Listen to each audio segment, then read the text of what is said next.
Setiap keluarga pasti menginginkan keluarga yang harmonis, keluarga yang nyaman, keluarga yang penuh cinta, dan keluarga yang penuh dengan canda tawa.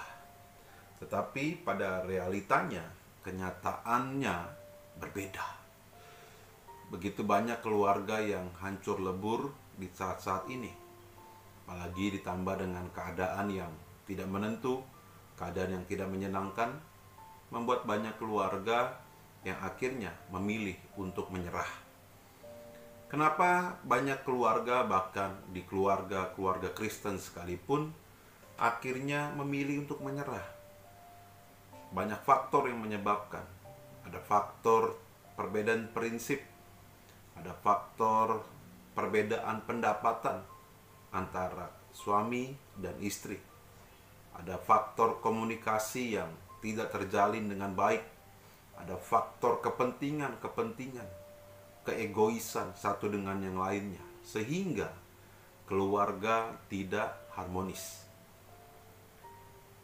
Apa yang ditimbulkan ketika keluarga tidak harmonis? Apa dampaknya?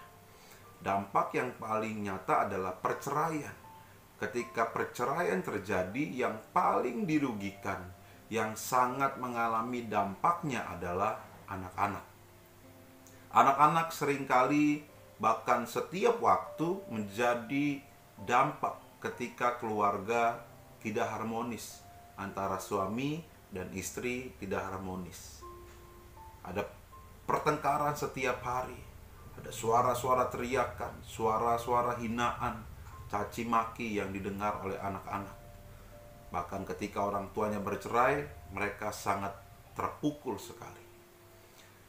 Lalu bagaimana kita bisa menciptakan keluarga yang harmonis di dalam kehidupan kita, di dalam apa yang kita jalani hari-hari ini? Dalam Efesus 5 ayat 15 sampai dengan 21, kita akan belajar bagaimana kita bisa menciptakan keluarga yang harmonis dari kebenaran firman Tuhan ini. Yang pertama adalah keluarga yang menggunakan waktu dengan baik. Di ayat 16 berkata demikian, dan pergunakanlah waktu yang ada, karena hari-hari ini adalah jahat. Jika kita menginginkan keluarga yang harmonis, maka suami istri, anak-anak harus mempergunakan waktu dengan baik, memberi diri untuk hadir, benar-benar hadir di dalam keluarga. Ayah benar-benar hadir bagi anak-anaknya, suami benar-benar hadir buat istrinya, begitu juga sebaliknya. Setiap ada waktu digunakan untuk momen keluarga, mengambil di sela-sela kesibukan untuk bisa jalan sama-sama, ngobrol di waktu-waktu yang lenggang, sehingga menciptakan keluarga yang bisa menikmati waktu secara bersama. Ketika kita menggunakan waktu dengan baik, dengan benar, maka kita bisa menciptakan keluarga yang harmonis di dalam diri kita. Jadi jangan kita menghabiskan waktu berinteraksi di luar, tetapi kita lupa membangun kebersamaan, membangun waktu dengan keluarga kita, dengan istri, dengan suamimu, dengan anak-anakmu, atau bahkan dengan mertua, dengan keluarga-keluarga yang lain. Jadi ketika ada waktu, mari bangun waktu yang membangun, waktu yang menyenangkan, ciptakan momen yang membuat keluarga kita merasakan keharmonisan di dalam rumah tangga. Waktu itu penting. Ayat selanjutnya, yang kedua adalah keluarga yang mengerti kehendak Tuhan. Ayat 17, sebab itu janganlah kamu bodoh, tetapi usahakanlah supaya kamu mengerti kehendak Tuhan. Alkitab sangat jelas mengatakan agar kita jangan bodoh, melainkan mengerti mana yang menjadi kehendak Tuhan. Ketika setiap anggota keluarga bisa mengerti kehendak Tuhan dalam kehidupannya, maka saya percaya bahwa keluarga itu akan menjadi keluarga yang harmonis. Kenapa bisa begitu? Karena ketika kita mengerti kehendak Tuhan, kita melangkah dalam kebenaran, kita melangkah dalam hikmatnya Tuhan. Kita tidak terburu-buru, kita tidak diliputi dengan rasa emosi, tapi semuanya kita lakukan untuk lebih mendekatkan diri kepada Tuhan, sehingga ketika kita penuh dengan kebaikan Tuhan, yang keluar adalah kasih-Nya Tuhan. Di dalam keluarga juga kita harus mengerti kehendak Tuhan. Kita memahami apa yang Tuhan inginkan dalam keluarga kita. Suami harus bagaimana, istri harus seperti apa bertindak, anak-anak juga harus tahu menempatkan dirinya. Seorang suami yang mengerti kehendak Tuhan akan mengasihi istrinya dengan sepenuh hati. Ini dalam ayat 25. Dan dia tidak akan melakukan penyimpangan. Seorang istri yang mengerti kehendak Tuhan akan menghargai suaminya dan tunduk kepada suaminya. Itu di ayat 22. Jadi harus mengerti. Job desk-nya tuh harus tahu. Jangan melangkahi, overlap. Ya. Istri jadi kepala rumah tangga, suami berbeda. Waduh, itu bahaya. Ini bisa menyebabkan ketidakharmonisan dalam rumah tangga. Orang tua mengerti kehendak Tuhan, bagaimana cara mendidik anak-anaknya dengan baik, bagaimana bisa menyampaikan kebenaran firman Tuhan kepada anak-anaknya, sehingga anak-anaknya bisa juga mengerti kehendak Tuhan sejak dini. Nah, inilah yang dikehendaki Tuhan. Bagaimana bisa kita menciptakan keluarga yang harmonis ketika kita mengerti kehendak Tuhan. Yang ketiga adalah keluarga yang dipenuhi oleh Roh Kudus. Ayat 18 sampai dengan 19. Pada ayat ini sangatlah jelas bahwa kita harus dipenuhi Roh Kudus. Kenapa harus dipenuhi dengan Roh Kudus? Supaya kita tidak dikuasai oleh kedagingan kita.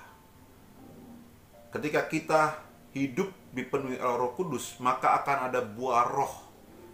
Ya, kasih, sukacita, pengharapan, yang keluar hal-hal yang benar, yang keluar hal-hal yang baik. Kalau kita dipenuhi dengan kedagingan, kita memikirkan diri kita sendiri. Bagaimana caranya suami bisa menikmati waktu sendiri, istri juga menikmati waktu sendiri, yang hancur adalah anak-anaknya. Nah juga anak-anak nanti kalau sudah dewasa, mereka mengambil waktunya sendiri dan acuh, cuek dengan keluarganya, dengan papa dan mamanya. Kita harus dipenuhi dengan Roh Kudus supaya kita bisa dijaga, bisa mengatur hal-hal yang tidak baik dalam rumah tangga kita. Kita tahu bahwa hal-hal yang tidak baik bisa terjadi antara suami dan istri. Maka kemungkinan besar keluarga itu akan berantakan. Jadi, mari undang Roh Kudus dalam kehidupan rumah tanggamu, dalam kehidupan pribadimu, suami dan istri dan anak-anak, sehingga kehidupan rumah tangga, kehidupan keluarga tidak berantakan karena kedagingan yang menguasainya. Ciri-ciri keluarga yang penuh dengan Roh Kudus adalah memuji dan menyembah Tuhan, mengucap syukur dalam segala hal, hidup dalam kerendahan hati, menganggap yang lain lebih penting, ya, saling memberi hormat, saling mendukung, saling percaya. Itu yang Tuhan kehendaki supaya kita menikmati keluarga yang harmonis. Keluarga yang dipenuhi oleh Roh Kudus akan kuat menghadapi setiap tantangan. Keluarga yang dipenuhi Roh Kudus akan tahu bagaimana caranya menyikapi setiap problem kehidupan di dalam rumah tangga. Suami yang dipenuhi Roh Kudus, dia akan menjadi diri yang benar, menjadi imam dalam rumah tangganya, pemimpin dalam rumah tangganya. Seorang istri yang dipenuhi Roh Kudus, dia akan menjadi penolong bagi suaminya, penolong yang sejati bagi suaminya, bukan perongrong. Maukah kita memiliki keluarga yang harmonis? Saya yakin setiap kita menginginkan hal tersebut. Ketika kita menginginkan keluarga yang harmonis, kita belajar dari kebenaran firman Tuhan ini. Biar ketiga hal ini kita lakukan sama-sama. Suami, istri, dan anak-anak. Kita bangun keluarga yang harmonis. Sehingga keluarga kita menikmati surga yang dari Tuhan, yang ada di tengah-tengah keluarga kita. Tuhan Yesus menyertai.